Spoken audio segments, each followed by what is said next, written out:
Good day, viewers. Welcome to Farming 260 podcast, where we talk about farming and anything farming. I'm your host, Lynn Watson, and please don't forget to share, like, subscribe, and leave a comment down below. In today's podcast, we have a very special guest with us. She's a water and irrigation engineer, and I'll let her introduce herself to us today. Welcome. I'm good to be here. Can you please introduce yourself to us and tell Okay, us more about what you do? all right. I'm Nyasha Michelle Gombe. I'm the founder and CEO of Manase Utilities. By profession and qualification, I'm also an agriculture engineer who is specializing in irrigation and water engineering.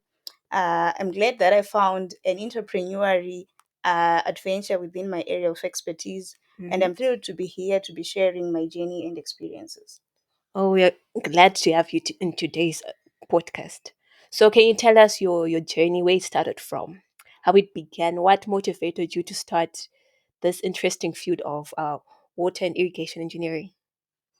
Okay, I can say growing up, I grew up in a mixed. I grew up having a mixed lifestyle, kinda. Mm-hmm. So whereby my parents would have fields where we'd go and do some kind of subsistence farming for us to survive.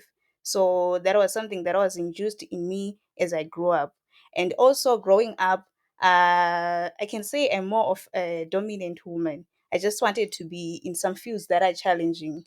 And by being a challenge solver or a solution provider, I think I got that from my great parents. Shout out to them. My dad is Shout one out. person who can fight, who can find a solution for everything. So Mm-hmm. that is where I got the inspiration, and I said, even if I'm not going to be a medical doctor, but at least I'll be in the STEM field. Oh, that's very interesting. Power to the women. Okay. So where did you go and get your degrees in this field? Maybe you might motivate someone. Maybe you can start from maybe you can say A level. What subjects did you do? And then Okay. which course did you take up at university? And how was your journey in terms of the academic field? Okay. I thank God. From my academic side, I think I'm that one person who didn't have much of struggles in attaining good grades, if I can say. I attained my A level at Oso's Mission in Mutoko, Mm-hmm. and then I went ahead to apply for an agricultural engineering degree at Chino University of Technology. It's something that was of my top choices. I did mathematics, biology, and agriculture at A level. Mm-hmm. So fortunately, I attained 12 points and went ahead to Chino University of Technology, and I got enrolled for agricultural engineering. Okay. You mentioned that you started your own firm called Manase Utilities. What motivated you to start that firm? And yeah, how's it been for you? How's been the journey so far, if I may ask? Okay, I can say the greatest motivation is coming from within. Being a dominant woman, I've always wanted to be remarkable, to be outstanding, and above all, to leave a mark that will go beyond my own existence. Mm-hmm. That's why I had to start my own brand and say, I want to leave Manase Utilities as a brand, even if I'm no longer here. So, partly, I can say when I was on attachment, that is 2021, Mm-hmm. I got an opportunity to venture into my own industry. And I just found out that a lot of companies that are within the industries, they are not dominated by women, not just being dominated, but being led by women.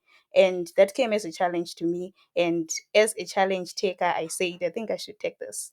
That's where the drive comes from. But I can just say generally, the drive itself comes from within.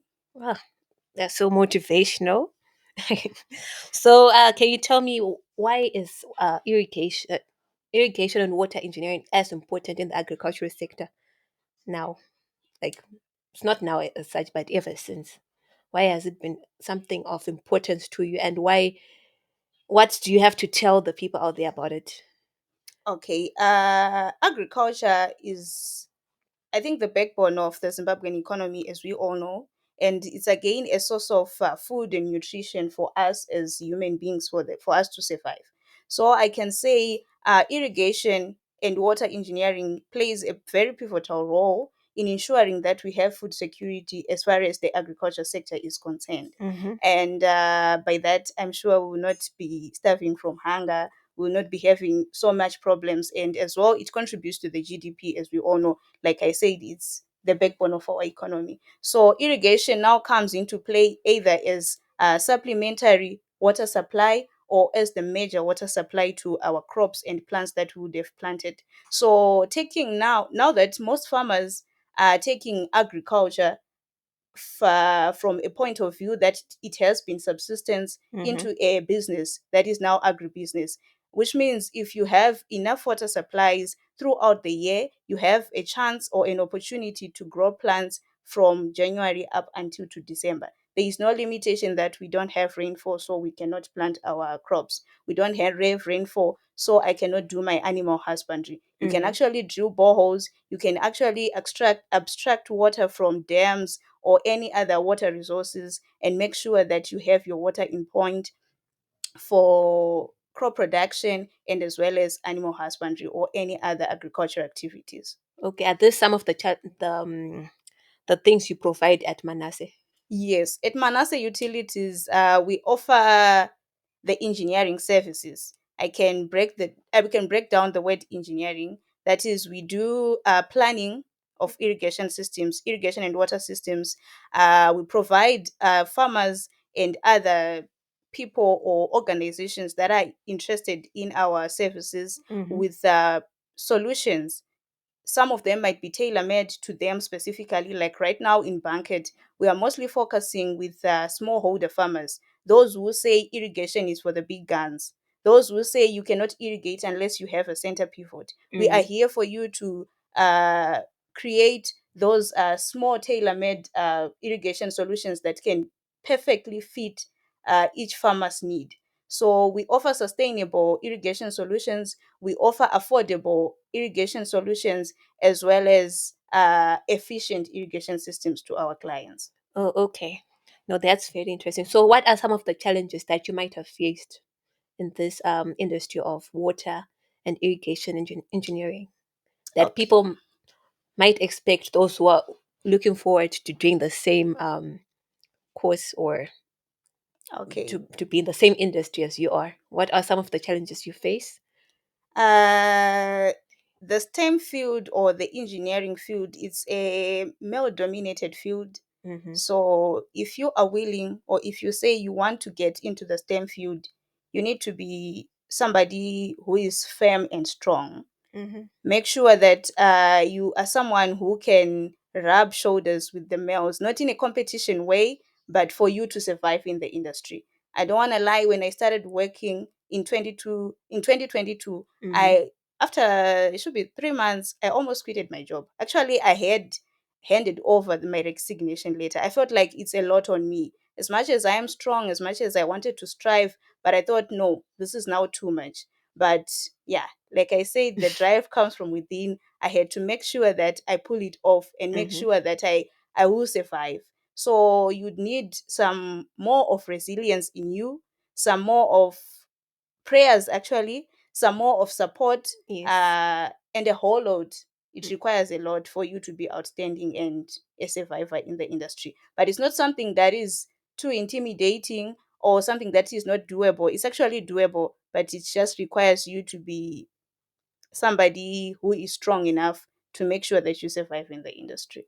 Okay. So earlier on, you mentioned that you come up with solutions for farmers to fight things like drought, right? Like I understand that we're like in a climate-induced environment now in Zimbabwe, and I think last year we were having problems with rainfall. Thank God it came this year. That's a good thing. But we're Yeah. having problems with rainfall, and there was so much drought. So how did you address farmers who were facing those challenges? Those who were saying, "Ah, Goreno, hapana chekudya, hapana chibage because hakusi kunaya." Okay, I can say I think we had a little bit of influx from our clients, an influx in terms of demand around February, March, when people realized that there's no rainfall this year and we're not going to have much of good yields. And what did they do? Some of them ended up growing portions like half a hectare, quarter a hectare, just for survival. So what are we saying? We are saying that you shouldn't risk as a farmer to Mm-hmm. be growing your crops without any form of irrigation for you to be saved in times of droughts.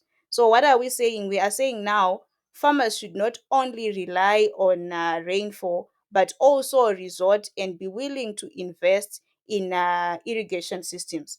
Maybe it doesn't have to be so much of a big system, but that small system can save you and can save your yield as well.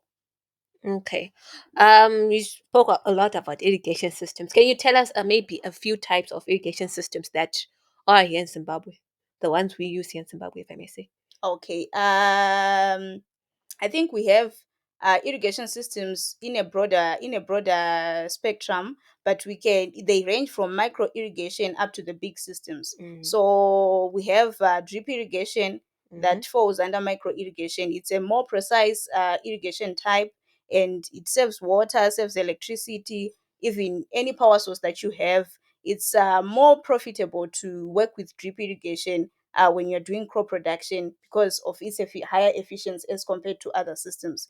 And we have overhead systems where mechanization now comes into play. We have traveling irrigators, we have center pivots, we have sprinkler systems, and then in some areas people are still using where they feel like they have abandoned. The reason why I'm saying they feel like they have abandoned water sources Mm-hmm. is Yes, water has ever been regarded as a scarce resource. it has. One should not reach a point and say, I have a lot of water, because water can never be lot. Enough. So, what does it mean? It means that we have to conserve water, we have to manage our water use. So, we are saying in some areas, some people are still adopting to flooding irrigation. Mm-hmm. The type of irrigation yatakakura tichiita isusu pandakakudzwa, Yeah. whereby we would just pour water into the field, be it a small field or larger fields.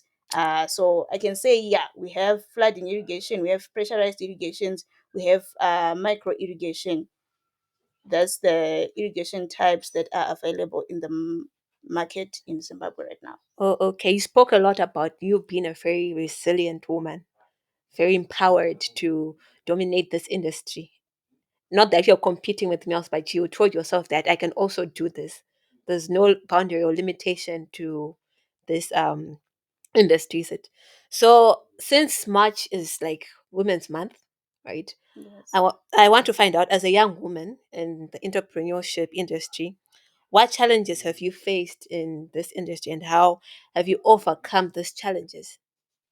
Okay. The job itself, especially the field work, is masculine. You need to be in between half of you being a lady and half of you being a male. But unfortunately, you cannot be in between. You say that you have to be a male or you have to be a female. So that's why I just said earlier on, it requires a little bit of strength for you to overcome all these challenges. But above all, you need to be a firm person also, because you'll be working with, even if we go to farms, you are executing a project, right? You're doing a project there. You'll find most of the farm workers, they are males. It's hard for you to address those people up until they hear your voice and work as per your command. So you need to be somebody who knows how to deal with people, Mm-hmm. how to assign people to do Yes. some work, Mm-hmm. and you also doing some demonstrations some of the times. Sure, So sure. that's why I say yes, it's masculine, but sometimes you have to prove that no, guys, this is what I'm trying to say. It can be done this way by you doing it. Okay. Yes. So how long did it take you to just tell yourself, you know what, I can do this? I think growing up, I was also inspired by Maim Juru. We all remember Maim Juru by the time she became the vice president. I Yeah. would always say, when I grow up, I just want to be like her. Mm-hmm. So whenever I saw So like, it's like a role model. yes, so Ah, whenever I saw like this is the opportunity for me to rise, I remember the words I told myself to say, I want to be like Maim Juru. And then I say, take this opportunity and maybe one day you'll be remembered as she is remembered as well. okay. So what advice would you give to maybe aspiring young women who are also in the STEM field who also want to do the same thing? Just maybe a word or Okay. two. It's doable, guys. Just go for it. Follow your heart, follow your passion, and just go for it. It's doable. You excel, you'll be remarkable, and you'll be seen. And I also think it's good for us to have women in leadership Mm-hmm. in those industries where males are more dominating, because that's how we can be heard as women. Most of the challenges that we face, they are not being addressed only because nobody's there to stand for us. So we also need to stand for our gender, not fighting the males, but we just need to be there for ourselves. So by being there, we need to be visible, we need to be participative, we need to be there and doing the real thing. It's doable. Okay. Thank you so much. So, yeah, just a few more. Yeah. So, what trends do you see emerging in the irrigation and water engineering industry? And how is Manase Utilities positioning itself for the future? Okay, the world now is being driven by technology. It's now a tech world. We are looking forward to more engineers inventing or being innovative in terms of these irrigation systems, bringing in some technology into it, Mm-hmm. bringing in the aspect of sustainability, like you say, climate change and all that. It Mm-hmm. goes well hand in hand. That wherever we are doing something that we are doing, it has to be in a sustainable manner. So sustainability, technology, and efficiency, that plays a very pivotal role in each and every system or anything that you are doing, because you wouldn't want something that you are dealing with being less than 50% efficient. At the end of the day, it's a business. At the end of the day, it's something that would have taken out some efforts, some input out of you. So you would need a very good reward. So we are looking forward to some technology being involved in the irrigation sector. Oh, that's very exciting. I like the aspect that you know that we are now living in a very digitized world where technology is like the main goal now, right? Yes. So, what innovations maybe have you heard about that will be in your industry that excite you the most? That we must be maybe looking forward to, or maybe you might be using them right now. Okay. Hmm. Personally, I can say my first project as an undergraduate engineer, I did an innovative project on water leak detectors. Hmm. It was innovation by improvement. Not that water leak detectors, they don't exist, they do exist, but I had to innovate one. I'm Sure. yet to finish and implement the project, but the project itself combined the aspect of efficiency, sustainability, and as well as technology, whereby you'd have a leak detector that would detect leaks for you whilst you are being rested in your home. And then you hear that at the main line there is a leak. Hmm. So those are some of the interesting, innovative ideas that we are actually working on. I'm actually working on improving that project, and as well as implementing it and make sure that it comes to use. So when are we supposed to expect it? Because I really want to see that one. Do you have a uh, time frame or it's still work in progress? yeah, it's still work in progress. Sure. Okay, so how do you prioritize your own professional development and continuous learning? Okay, being a technical person, Mm. I wasn't somebody who is so much into reading, who is so much into. I think my strength rides within mathematics, Mm-hmm. rides within calculations, rides within decision making, that kind of a stuff. You're a number But person. I appreciate and Mm-hmm. I've embraced entrepreneurship coming into play, teaching me that I have to read a lot. Okay. I have to empower myself with some knowledge. And how do you empower yourself? You should be ready to learn. Mm-hmm. As much as you are a technical person, but how are you going to blend the technical skills that you have with other skills that you need for you to be running a successful enterprise? Okay. So I can say I'm now a very good person in reading books, watching YouTube videos on business and entrepreneurship and all sorts of things. So can you say these are like some of the things that you have been learning along the way, or the other things as well that you have learned that I don't know you think might inspire someone? Okay. Personally, I'm a career person, if I may say. I'm a Mm-hmm. career person who would also want to be dominant. So when I finished my undergrad, I had to pursue my education doing a postgrad diploma with NAST in collaboration with water and sanitation supply organization. So far, yeah, that is where I am. And this year I actually registered with YALI. It's Mm-hmm. Young African Youth Entrepreneurship Leadership Organization. They offer also free courses if you stand a chance. So I'm just trying with the little time that I might have to empower myself more with more knowledge. Okay, can you mention the name of the course? Yali. Yeah, the organization is YALI.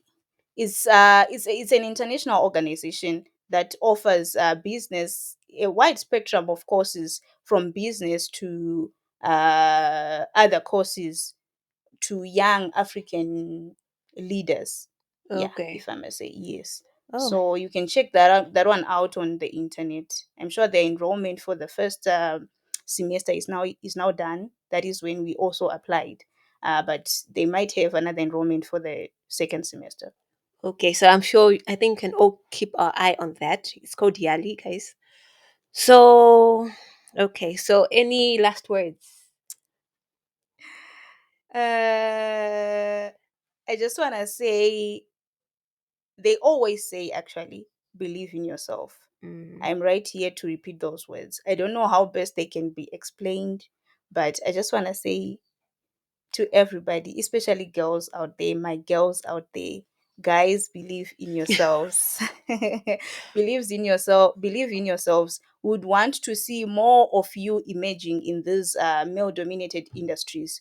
Would want to hear more stories that are inspiring. Me, I didn't start my business with any advantage. Mm-hmm. No political advantage, no financial advantage. The only skill that I have is me and my education, and here I am. It's been 2 years now, and I'm proud to be here sharing my journey with the little that I have achieved, and the experiences that I have made. It's actually an incredible one, and I'm looking forward to be learning more, being challenged, sometimes crying, sometimes feeling like giving up. But Mm-hmm. here I am, smiling. The tears are gone. So, for consultation purposes, maybe people would like to get in touch with you. Okay. Would you share your social media handles and maybe your phone number? All right. Yes. We are on Facebook as Manase Utilities, MANASE_utilities, UTILITIES, as well as Instagram and on LinkedIn again. So my personal number is 0771 035308. Those are our contact details. And also, check on our website. It's at manaseutilities.co.zw. Okay. Thank you so much, Nyasha, for being here with us. I, Uh, th- I think you've heard it for yourselves, viewers. Women, ladies, young ladies, let's take this time and opportunity to just set ourselves to go that further step beyond in getting in working in the engineering industry. Nothing should be a limitation to us. And also, thank you so much for listening to this podcast. Please don't forget to share, to subscribe, like, and also leave a comment, guys. And please do get in touch. And if you've got any questions, just leave them in the comments and we'll address them. Thank you so much for listening.